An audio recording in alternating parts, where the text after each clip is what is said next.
So what does it take to put the visual and active method to life in classrooms? How do we get these video portfolios and get them easily distributed to students? The secret is choose labels, not labels.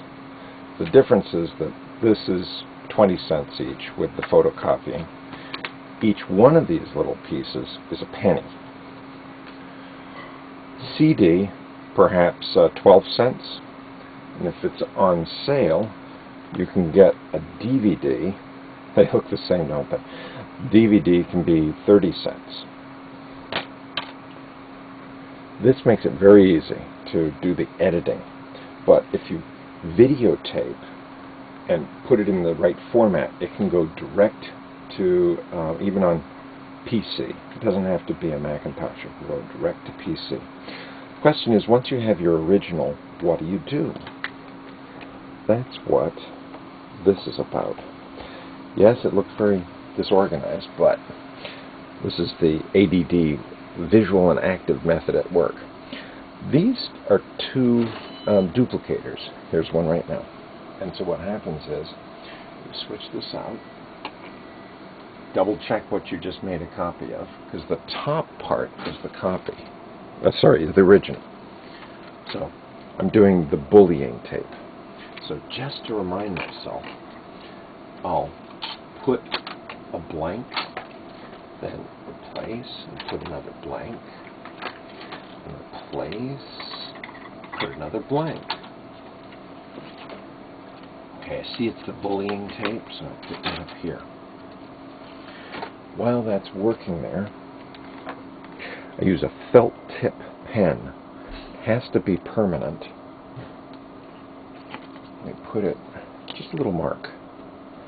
I'm going to put a small mark so I know that these have been recorded. Then I take these labels, drop them on. It's a little time consuming, but if you have the labels ahead of time, it makes it so much easier, rather than writing out as I did here. There's my DVDs coming out. You should be able to have one machine that does both DVDs and CDs. I can't explain it. It's just learning by doing. This machine works more reliably on DVDs, and the other machine, I've found, works more reliably on CDs. It's like having a computer inside and it's just making copies. It's independent, it's standalone. You can also get these machines. They're called 1 to 3 or 1 to 2 or 1 to 5. You're making that many extra copies.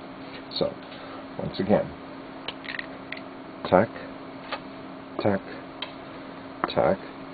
I know what I've got here. Here's my label, ready to go. Depending on the size of the label, you have to position it just right.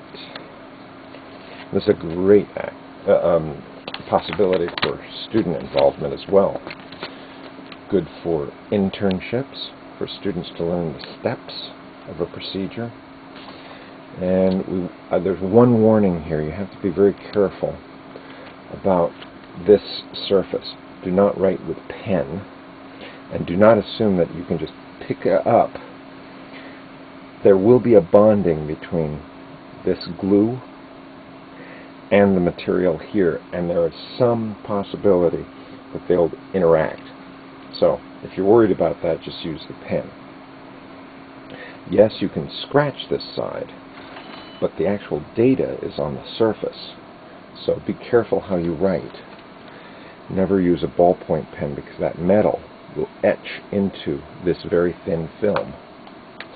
Let's see if we can give you an example.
Hey, baby.